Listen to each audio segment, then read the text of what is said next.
Here's the thought about major equipment failures. I've had two major equipment failures in my 40 years of photography. The first was in 1990. I went to Japan for 3 weeks of photography, not knowing that in the transport of my equipment from America to Japan, somewhere along the line, my light meter was broken. And so it was giving me erroneous light meter readings. I didn't know it. I should have, because they were way off from the Sunny 16 rule. But I had purchased a 1-degree modified Pentax spot meter from Fred Picker, in whom I had tremendous confidence, and so I just assumed this was a fabulous piece of equipment.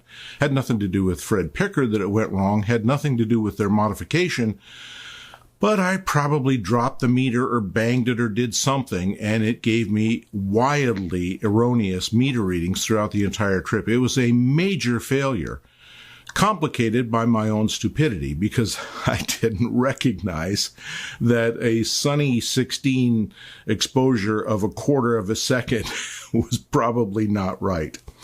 The second major technological failure I had was a Hitachi microdrive in one of my early digital cameras that simply broke, and I lost about 4 days of photography in Wyoming. That microdrive now rests, I'm embarrassed to say, at the bottom of the Guaymas Channel, where I got so pissed I threw it in there. And I probably shouldn't have, because it's probably got chemicals in it that are not good for the environment. But that was my second failure. But here's my real point.